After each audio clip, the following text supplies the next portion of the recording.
Hey, greetings, everybody. Welcome to our first virtual pop-up event, a virtual rally here on the Crowdpac platform. Just want to welcome you in. If you are just coming in, go ahead and share this on your social media platforms. Invite other folks in. So this is our virtual pop-up. And we'll be doing this from time to time throughout the event, just to come on, share thoughts, be able to take some questions. Is really important to me as we're running for Congress, United States Congress, in the 1st Congressional District of Illinois, that I get to meet folks who are going to be voting in this election, that I get to meet folks who are just interested in the sort of national discourse that our country is involved with right now.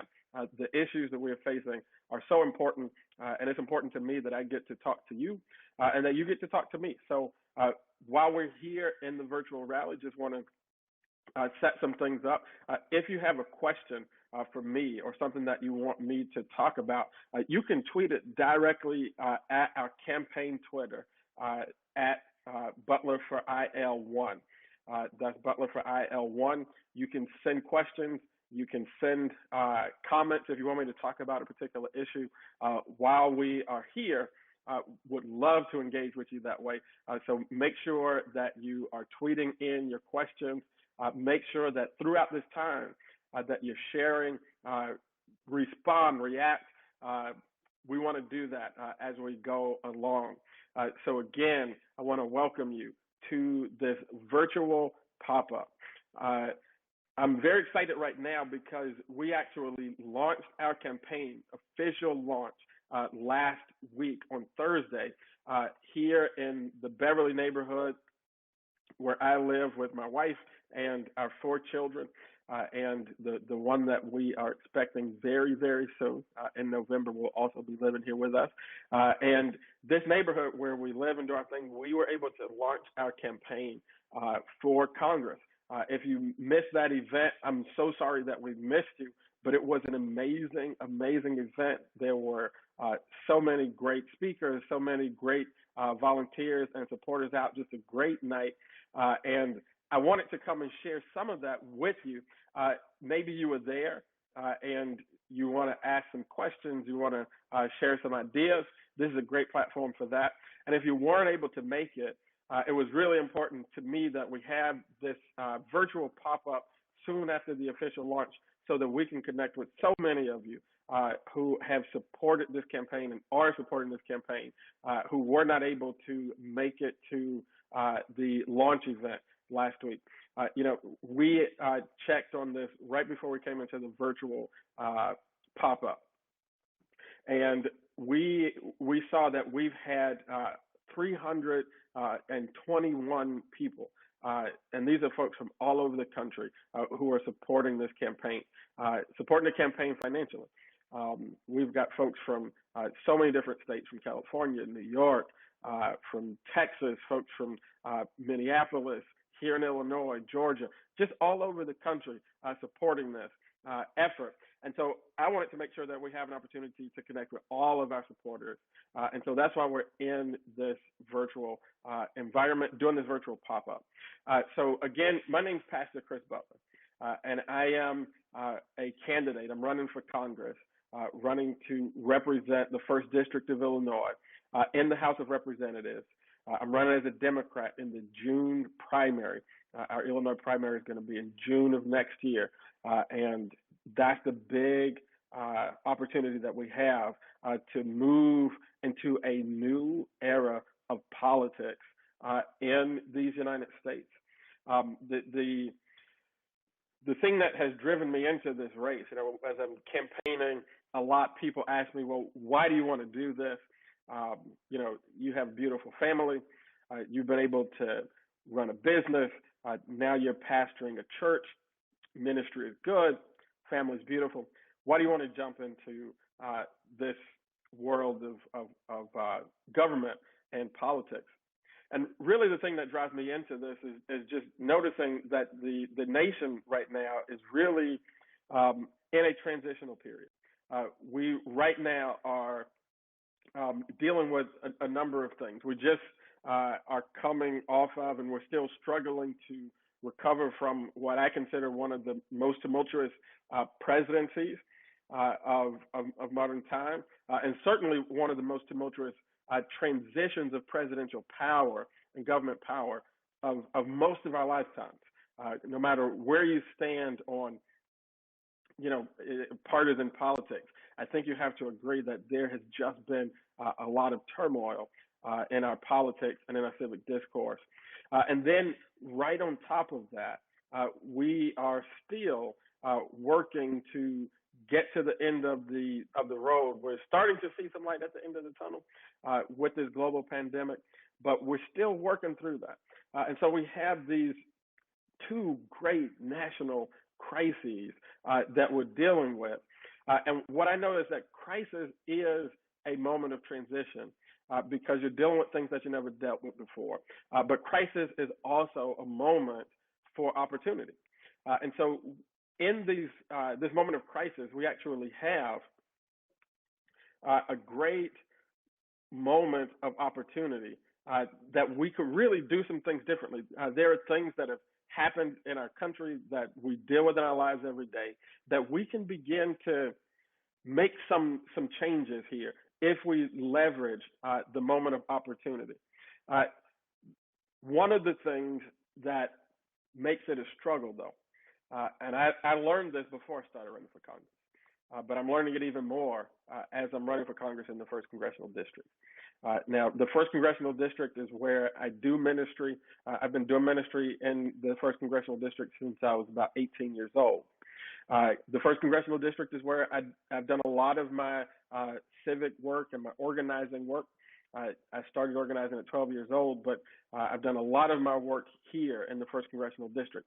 1st Congressional District is where I live. It is where I have lived the vast majority of my adult life.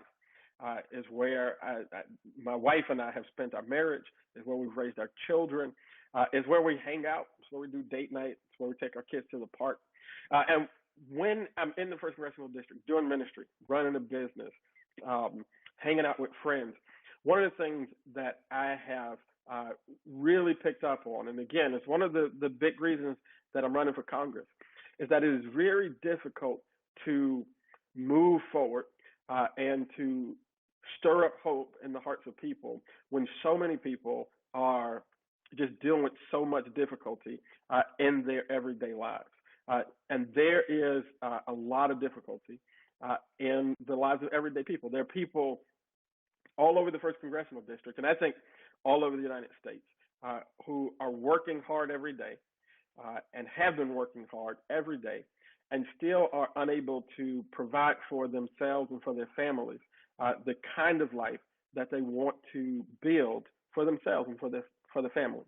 And that is a struggle.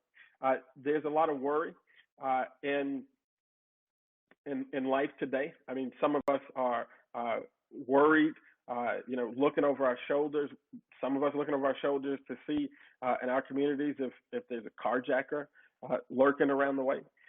Some of us are looking over our shoulders to see if government is about to infringe on some right, some tradition, some value that we hold very dear.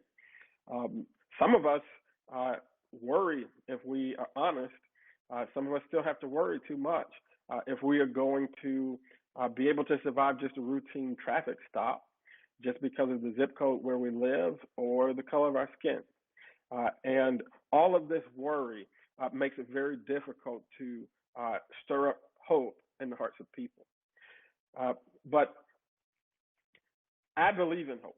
I think that hope can overcome much of the difficulty, all of the difficulty that we face in our country and that we face in the 1st Congressional District. It's why when I started the business that I did run, I started a business back in 2013 with my younger brother. If you ever see him, he's the good-looking one. But we started a business together in 2013. We called that business Citizen Consulting Group. It was and is a public affairs consulting group and public affairs communication specialist, and we worked with folks to create change in communities all over the country, really. But we called our company Citizen Consulting Group. And a lot of people don't know this, but the reason we chose the name Citizen Consulting Group was to pay homage to a quote. Now, this is probably one of my favorite quotes as it has to relate to civics and politics and government. But it's a quote from Margaret Mead. Margaret Mead said, "Never doubt that a small group of committed citizens can change the world. Thoughtful, committed citizens can change the world. Indeed, it is the only thing that ever has. Never doubt that a small group of thoughtful, committed citizens can change the world. Indeed, it is the only thing that ever has." And we believe that. I believe that so deeply that we called our company Citizen Consulting Group. And the company was all about that, just as I have been pretty much all my life. I mean, I said it before, I started doing community organizing when I was 12 years old. And so deeply ingrained in my heart and in the way that I approach life is this idea that no matter how difficult times are, no matter how hard the road may seem, and no matter how bleak the sort of forecast, if you can get a group of folks together who are willing to put their minds together, who are willing to put their resources together, who are willing to combine the collective power of their hearts together, then that group of people can become the catalyst for massive change for the good. We believed it in 2013 when we started the company, and I still believe it today, and that's why I'm running for Congress. I really believe that a guy can get together with a group of supporters, as we have done, and start a campaign. Now, we've done this. I started in April of this year, really organizing for the campaign. We had no money. We had no, political support. All we had was a vision of hope for the 1st Congressional District, a vision of hope for the United States. Today, as I've said, we've had hundreds of folks support this campaign financially. We've had hundreds more support the campaign through other ways. Over 50 volunteers have already volunteered. And again, we just launched last week on Thursday, and we've already connected with literally thousands of voters here in the 1st Congressional District. And all of that, the stuff that has brought us to this moment where I'm here doing this virtual pop-up, is all about the thoughtful, committed citizens. Nobody rich, nobody powerful, nobody super politically connected. Just a lot of folks thoughtful, a lot of folks committed, and a lot of folks really believing that we can create change in the world. And so I want to invite you to join us in this effort. If you're just coming in, I want to welcome you. This is our first virtual pop-up event for the Chris Butler for Congress campaign. We will be doing this from time to time. I said it at the top, and I'll say it again. It's very important to me that I get to meet you and you get to meet me. I get to talk with you and you get to talk with me, because I believe that this is how we create a real movement for change, by building relationship together. So before I go on sharing broadly about the vision, I want to get to some questions that we have coming in. There's a question: what will you do different from Bobby Rush? Now, this is a very, very important question, and it is the heart and soul of why I think we are in this race and why we need to go to Washington. Our politics today are very important. Government is dealing with issues that are going to impact our everyday lives, and because of that, we must not have a Congress that gets stuck. The way you have a Congress that gets stuck is when you have a Congress that is frankly filled with people whose politics do not fit the moment, the political and cultural moment that we are in today, and whose moral imagination is unable to cast a vision for the future. And I think that the biggest thing that's going to be different when I'm serving you in Washington, D.C., is that you'll have a representative whose politics fit the moment of the day. What do I mean by that? We are right now, if you look at what's happening in Washington, D.C., dealing with a Congress that is stuck. And I believe that the reason Congress is stuck on how to create massive change that will begin to rebalance our economy, invest in our infrastructure, and move us in the right direction on climate. I think the reason that we're stuck on that is not because the American people does not want those things to happen. I think that the conversation sets up wrong because it sets up on an old idea about politics. It sets up around this idea that that folks are in this sort of left-right binary, and you have to be like completely left on everything or completely right on everything. And I think that the struggles that people are facing every day in their lives don't really have to do with whether you're on the left or the right of an old political paradigm, but it has to do more with, are you on the top or the bottom of the economic and social structures that we are living in? What that means is you need folks in Congress who are able to stand up and move toward and push for rebalancing our economy, move toward an ownership-based economy, move toward a basic income guarantee, move toward strengthening our unions and making sure that folks are able to organize, and when those unions are organized, the unions are able to act powerfully. You need somebody who's focused on that sort of economic justice and will fight for that without looking down on folks who may not have the most left-leaning cultural values. What does that mean? That means that if you didn't go to college, we don't look down on you for that. If you go to church and read the Bible, I'm a pastor. I grew up in Assembly of God churches. I go to church. I read the Bible. I'm not going to look down on folks for that. We got to find ways to live together in this cultural moment and still fight for economic justice. And anybody, including the current representative in the 1st Congressional District, who does not understand that and who is not willing to actively and vocally support all of the people in this district and still fight for the economic values and the economic good of people, just won't be able to have success. So what is going to be different about a Chris Butler in Congress versus a Bobby Rush in Congress is that you're going to have a congressperson who is able to understand and communicate to and relate with a broad swath of people in this country. Because I think that this country is ready to move forward on economic justice. I think that this country is ready to move forward on a lot of the fronts of progress that we want to see. But the folks who are going to lead this are not going to be people who look down on folks just because they have, a set of values that you might not agree with. I grew up in organizing in politics. I've said it a bunch of times. I started organizing when I was 12 years old. And I also grew up, while I was on the front lines of those justice movements, my parents made sure that I was also regularly on the front row in church. And so that is just my life story. That is where I come from. And it fits the moment of the day. It is the kind of leadership that we need. So I'm very grateful for that question. And I hope that that you get a sense of what we're trying to do here.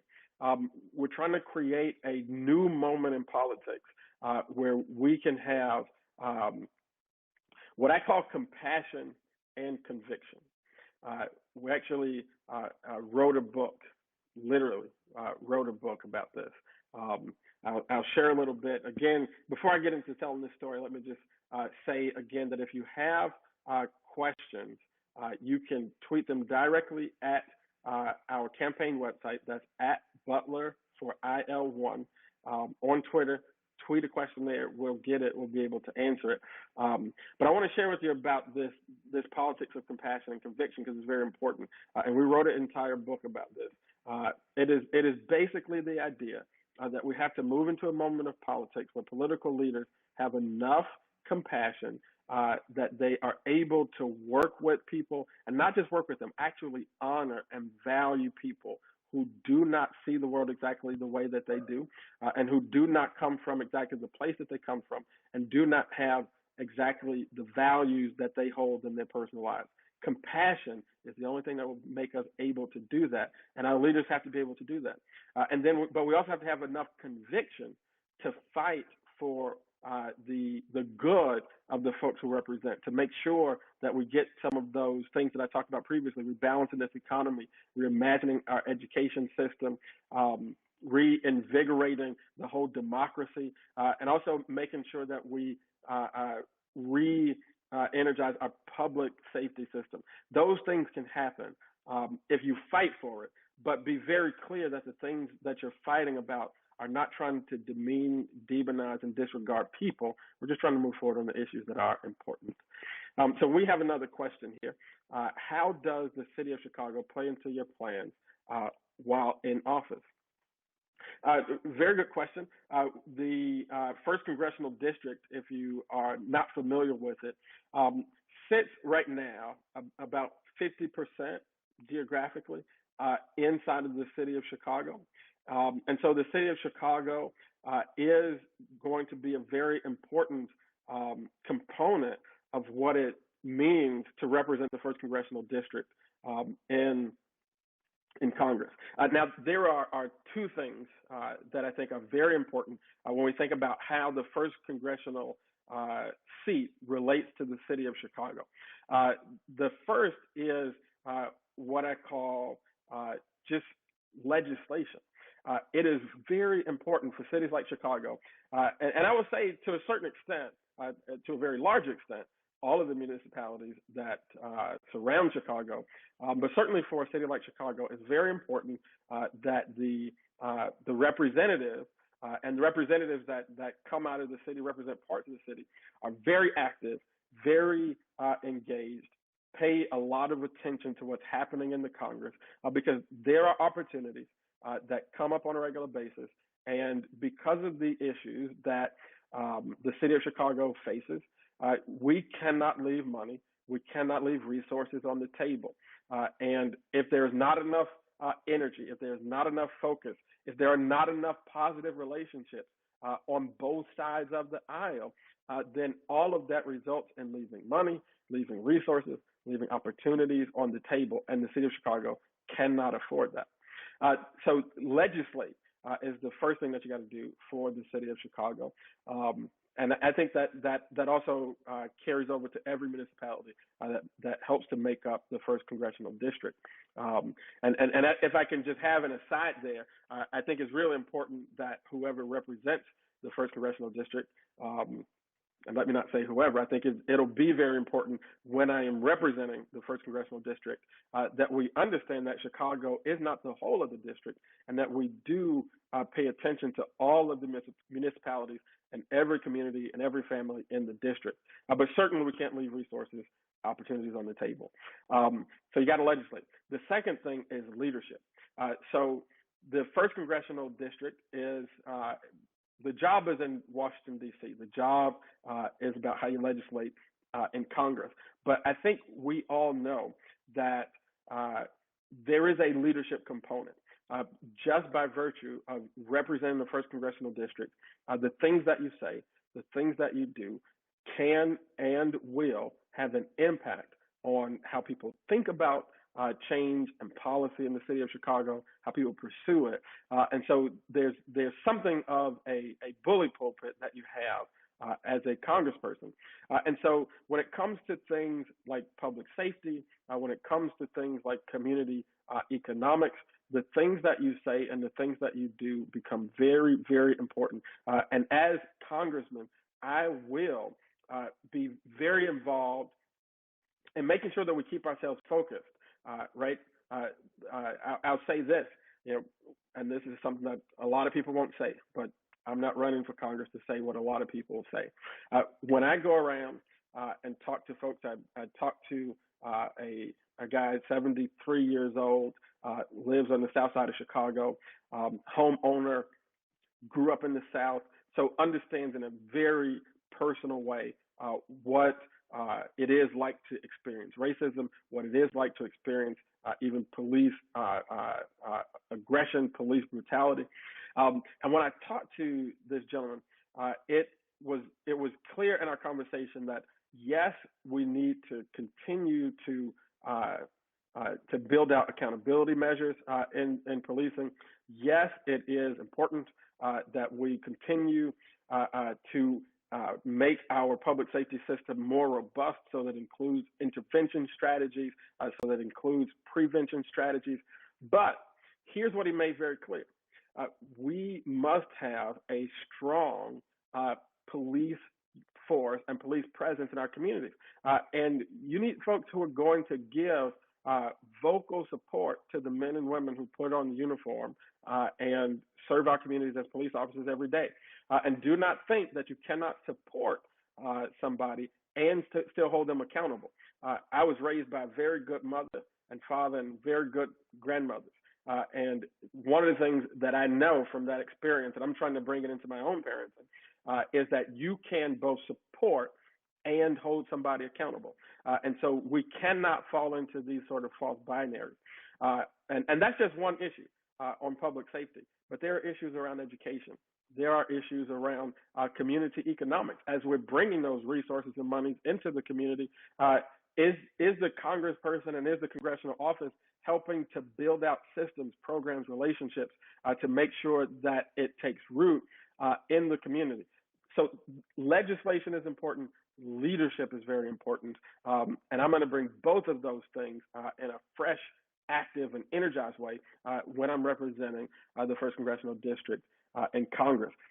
Just want to shout out Clelia Duyan, who gave a $50 donation.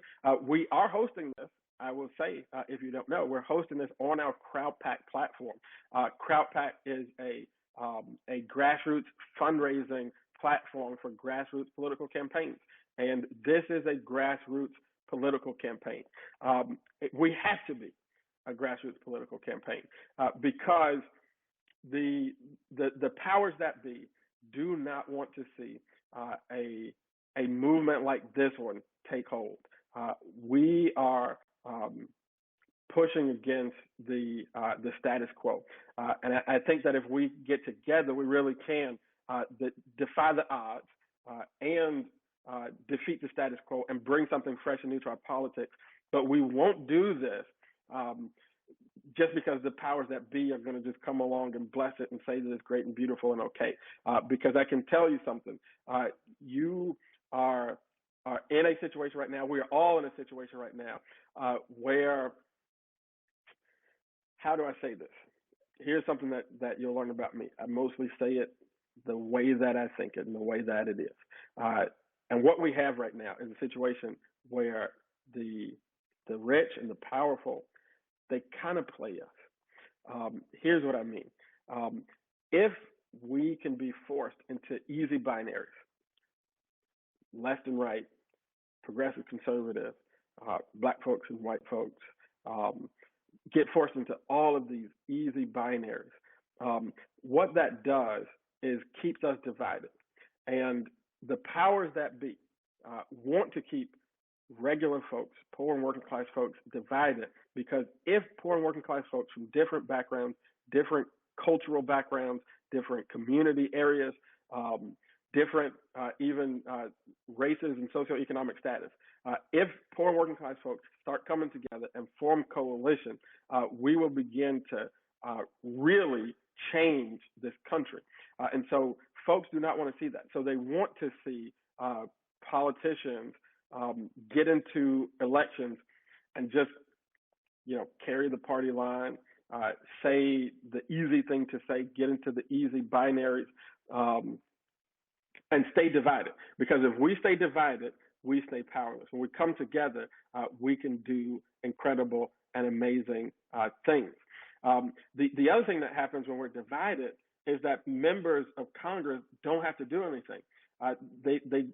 They use their floor time, their time in the media, even time in the communities, They just spend all that time signaling. They spend that time making, content for their social media pages, whatever they want to do. But in the end, nothing happens in Congress. Everybody blames the other guy for not getting anything done. And regular folks, poor and working class people, are still left holding the bag. So we are not falling into those easy binaries. But because of that, we are not going to get the big institutional support on either side. But guess what? I don't want that. I want to build a grassroots movement. That's why I'm grateful for the anonymous donation that has just come in, another $50 donation. I encourage you, as we're here on the Crowdpac platform and as we're having this virtual pop-up, ask your questions. You can tweet those questions right at me at our campaign Twitter. That's Butler for IL1 on Twitter. You can send your questions there. We also we're on the Crowdpac platform, and I encourage you, if you want to support this movement, if you want a fresh, new approach in our Democratic Party, I really encourage you to go ahead and make a donation. We are coming up on Thursday at midnight. We're going to hit our third quarter reporting deadline. And I can tell you what's going to happen. Folks in media and folks in sort of political circles are going to begin to try to handicap the race on a lot of different, how do you say it, frames. But one of the things that they're going to use to handicap the race is how much money everybody raised. And so I want us to be able to demonstrate that a grassroots movement can raise the money that it takes to energize this movement and make sure that we are in this race for the long haul. So certainly we're on the Crowdpac platform. You can give right here, and every donation of any size is a huge step and very, very helpful in making sure that we're able to do our thing and move forward together and get a fresh, new approach to politics in this primary election. So here's another question. With the spotlight on BLM and equality for all, how is having a district with a minority majority affecting your plans and policies? This is a very good question. One thing that I will start with is that we still do not yet know what the final map is going to be. We have not gotten from the state legislature the congressional maps and what exactly they're going to look like. I don't imagine that they're going to change too drastically, but that's going to be a very important thing, and I think that's one of the questions that the map makers are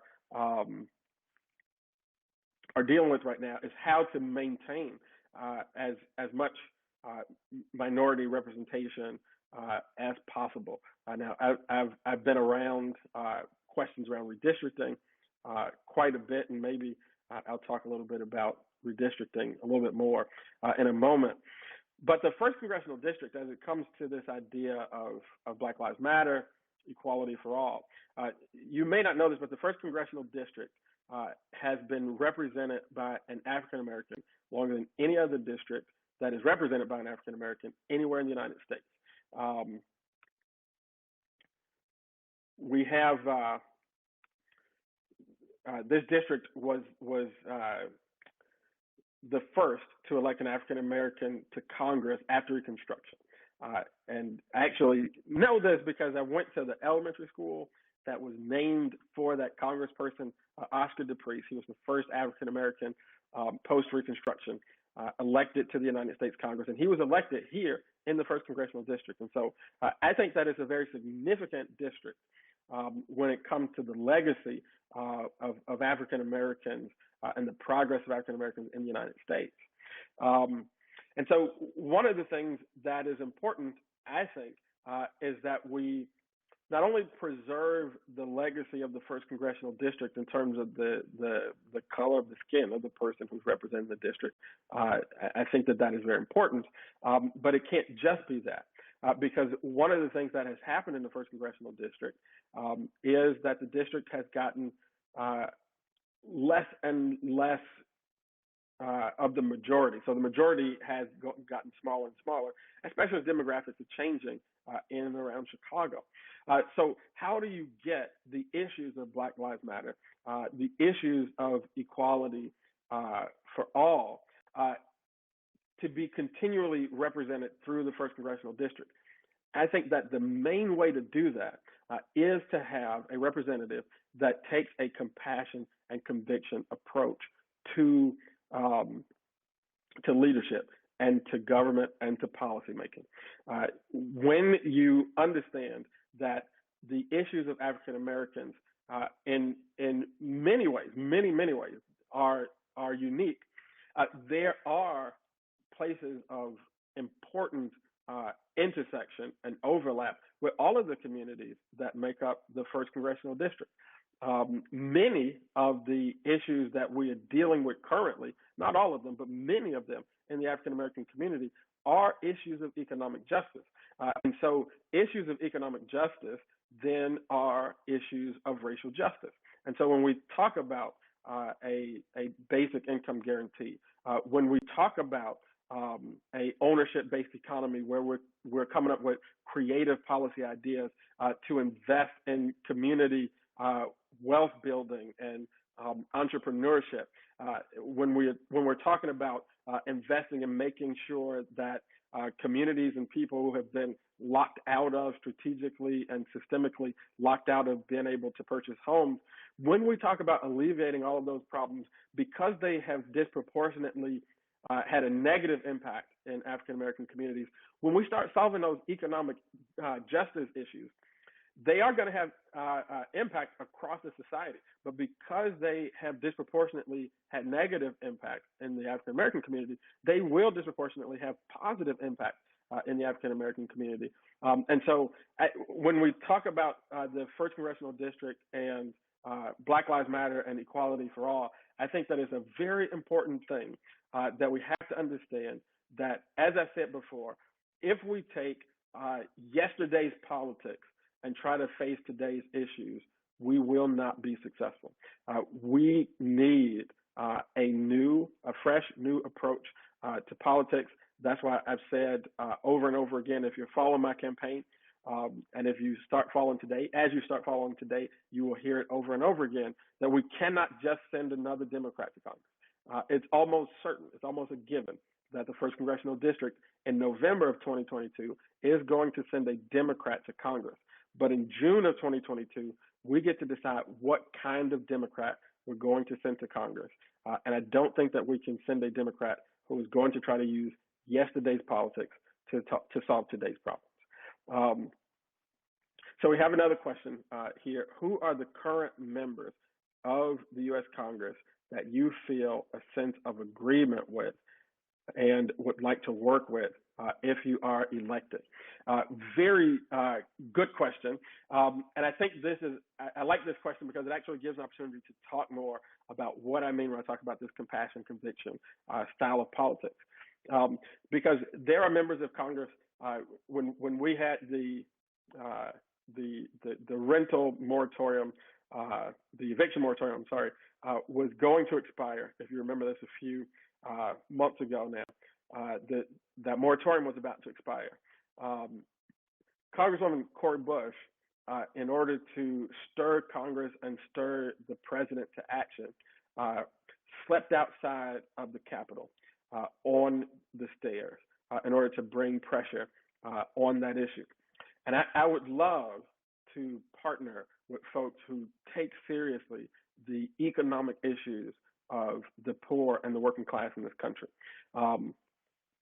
At the same time, we have issues that have come before Congress. Something called there was an act that came before Congress that would have established rights, protections of the rights of members of the LGBTQ community, and woven into that particular piece of legislation was an attack. You had a virtual attack on religious liberty, and so I would love to have partnered with folks in Congress and on that particular piece of legislation. I think every single Democrat, if not every single one, only a few didn't vote for that. And it would not have been because I don't want to see those rights protected for LGBTQ people. I do. But there is another approach, a better approach to the policy that protects the rights of LGBTQ communities and protects the religious freedoms of religious folks of every color, every stripe in the United States of America.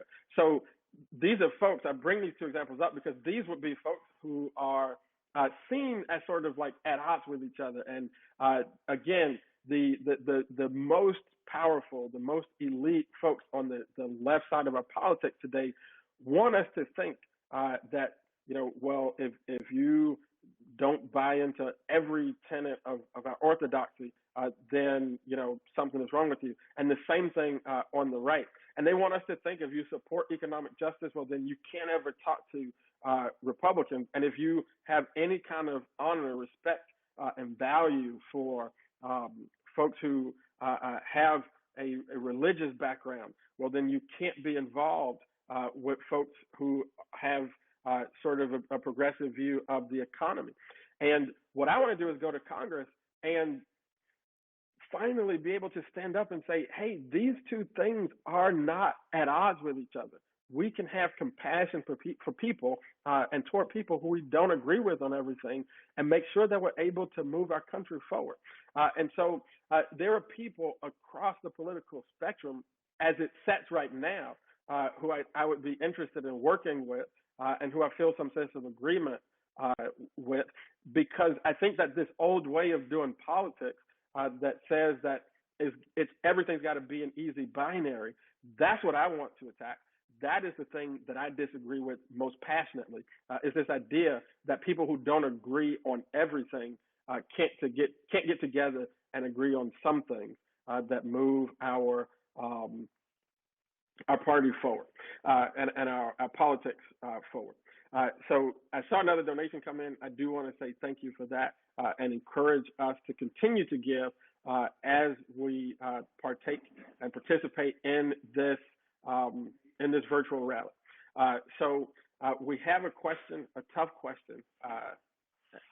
What do you think is the single most important problem to solve for Illinois' 1st District?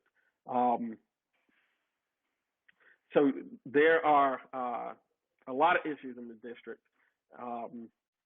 I think that the most important issue that we need to solve for the 1st Congressional District is probably the most important issue that we need to solve in the United States. It's a twofold issue. There is this need that we have. Our economy is almost being pulled apart because of the severe inequality that is only growing more and more severe day after day, year after year. Right now, we are like literally over the next several years getting ready to experience one of the largest transfers, intergenerational transfers of wealth in the history of the country. And we cannot allow that kind of inequality to persist. A good democratic system of government cannot survive. It cannot long survive that kind of inequity. And so I think if there's one thing that we have to focus on is about rebalancing the economy. Now that includes rebalancing our education opportunities. That includes rebalancing, our income and wealth opportunities. That includes making sure that we have community-based approaches to wealth development and entrepreneurship. But rebalancing that economy is going to be the main thing to do. I say that the issue is twofold, though, because I think that we will not be able to get to that if we are not able to get beyond these false binaries, these sort of insidious wars that are at play in our culture, where people who are comfortable and powerful constantly look to cause folks of different cultural, racial and community backgrounds to be at odds with one another, when really the economic and family interest and community interest are much more aligned than you would find out if you only listen to the powerful and the elite in the news media, in our elite political figures who get all the talk time. That's why I think this movement has to grow up in places like where we are right now, grassroots politics, grassroots movements of people wanting to make a difference here, because you're never going to hear it from the top. They want to keep us divided. I'm going to take the next question. Just before I do that, we've had a lot of anonymous donations come in, and I just want to say thank you. You're here, you're listening, you're contributing to the campaign. Whatever size of your gift, you are helping build this movement. You're helping to strengthen this movement, and it is just incredibly important that we continue to do this. So thank you to all of the anonymous donors. You know who you are. And if you have not yet donated, please click the link right here on the Crowdpac page that will allow you to donate and participate in building this grassroots movement for change. So we have another question that we want to talk to, and I think we have just a few minutes left here, so I'm going to try to get to as many of these questions as we can. The question is, what are your thoughts on Russia's urban agricultural program? Do you plan on continuing that? I think that urban agriculture is a very important sort of thing that we have to do in urban communities all over the United States, especially in the first congressional district. I think that we need to begin to combine. We need to begin to combine thoughts around urban agriculture and other areas of economic opportunity with a thought about how do we actually leverage the power of government to really invest in newer, more creative ways to develop an ownership-based economy, right? So, really strengthening the ability of people to build urban agriculture as a business so that these things become self-sustaining and so that ownership becomes the principle of our economy. So I think that urban agriculture is very, very important. And certainly we need to be investing in that. We need to be investing in other things across the economy. But the main thing that our focus needs to be on is not just one or two sort of areas of development, but actually the mindset of ownership. How do we make sure that we're leveraging the power of government to ensure that folks are able to own their own businesses, own their own homes, own their own communities, and own their own futures? So I hope that is helpful.